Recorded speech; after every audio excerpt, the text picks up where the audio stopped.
By the end of step 3 of the process improvement methodology, you have accomplished a good deal in your project.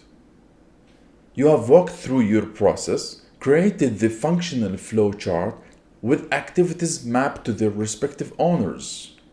Then, you and your team have diagnosed your process for problems using the 4 lenses of process diagnosis: time, cost, quality, and frustration. Congratulations! And now, let's put what you have learned into practice.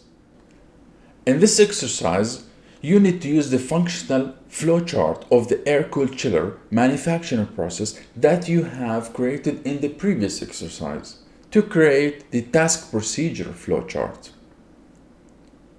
Then, using the frustration and time diagnosis lenses, you need to analyze your process and identify as many problematic activities as you can. Identify activities that involve high frustration levels and those activities that take up most of the process cycle time. Which activities do you think you need to start investigating and finding solutions to their problems?